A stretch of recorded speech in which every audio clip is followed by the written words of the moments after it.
Hello, everybody. It's Colonel Steve Akley, and I'm here at my place, the ABV Barrel Shop in Arnold, Missouri, a St. Louis suburb. Come by and see us, taste our whiskey, and buy what you like best, because that's what we allow you to do. You can try before you buy here, which is a pretty cool concept. We focus on single barrels.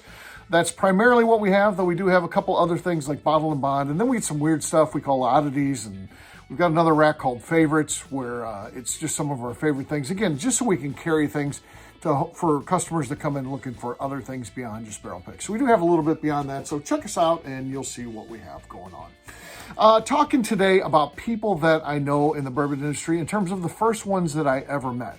Now, the first thing we're going to do is toss out people that I met that I knew were from the world of bourbon.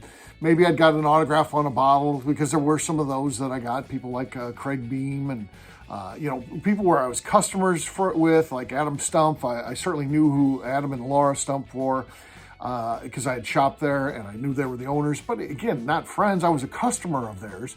Other things would be, I met the great Al Young, and I knew he was from the world of bourbon.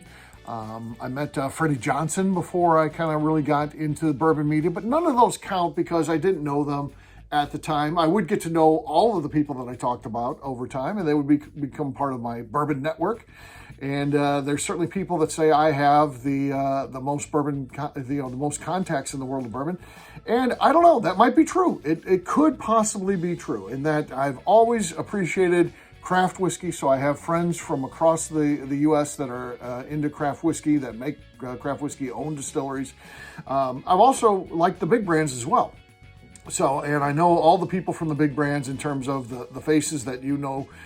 They're people that are in my phone book, on my phone, that I could call, text, whatever. But, the first ones that I ever got to meet, to really get to know.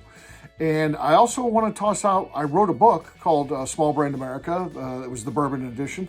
And those, out of the 20 people that I interviewed, 3 of them are friends to this day. Christine Riggleman of Silverback Distillery, Heather Bean of Syntax Spirits, and Ryan from 10th Mountain Distillery out in Colorado. All 3 of them are good friends today, but I didn't meet them until later. I would ultimately meet all of them in person at a later date.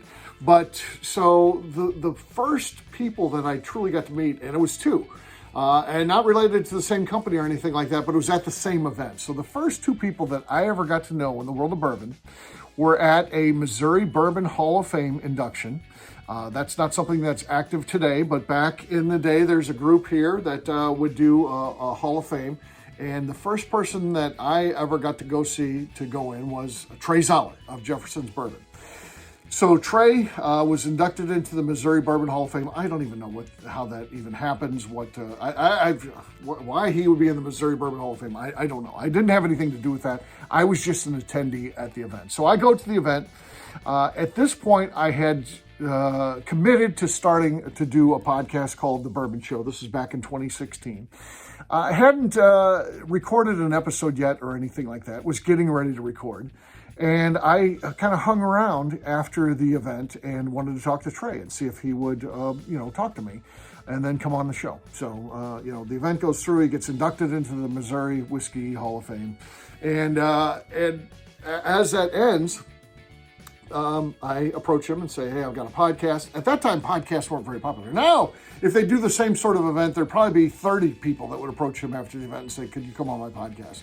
At that time, there was really only one other bourbon-focused podcast. There were certainly other whiskey-focused podcasts, but bourbon, there was really only one other one on the air. And so I think we were kind of unique, and he agreed to do it. Now, I didn't know at that time, did he really mean it? He gave me his business card, so I had his phone number then, and I had a way to reach out to him. But I had no idea if he would actually, return my call, or he's being nice because here's this guy that looks like me standing in front of him and saying, hey, could you come on my podcast? I don't know if it was like, yeah, I want to do that, meaning I'm going to do it, or it's like, yeah, I'll do that. And then he would just never return my phone calls. But he did. He'd come on the show. Trey's still a good friend to this day. We've had him on multiple times. Many times we've had Trey on. And I enjoy talking to him every time that he comes on, that's for sure. The other person that was there also in attendance of this, just to support Trey, actually, because Trey was a customer of his, and I'm sure continues to be so to this day, it was Brad Boswell of Independent Stave. So I got to meet Brad. He was there. And again, same thing after I meet Trey. Brad's there, and I certainly knew who Brad was. He's a business owner in the state of Missouri, and certainly well respected. And I thought, you know what? He's not a whiskey maker, and the Bourbon Show is about making whiskey, but we can interview someone from that. So I talked to him too, and sure enough, he said yes, that he would come on. And same thing, we had Brad on, and I've talked to Brad several times since then. I see him at events and things like that here in St. Louis and in Kentucky. And he's a really good guy. Is he a friend of mine? I can't say that. I've interviewed him. I'm sure he knows who I am. But and he was a great guest, and man, interesting guy in terms of what they're able to do in terms of being a global leader for barrels right out of here in Missouri, which is kind of a cool thing. But those were the first two people that I ever met. So that begins building up my network of people from the bourbon industry. It would grow quickly from there. Once you get a couple contacts like that, how did I book future interviews? One of the questions that they always asked early on was, well, who else have you talked to? Well, I would be like, just a couple examples of who I've talked to would be Trey Zoller and then Brad Boswell from Independent State. And they'd be like, oh, yeah, we know both those guys. Well, I'll come on your show. So that really got me my foot in the door and really got things rolling in terms of, my work in bourbon media. So I owe those guys both a debt of gratitude for sure. They got things started for me, and those were the first two people that I truly met from the world of bourbon, at least on a face-to-face basis, and as I was starting out in the world of bourbon media. So there you go. Thank you.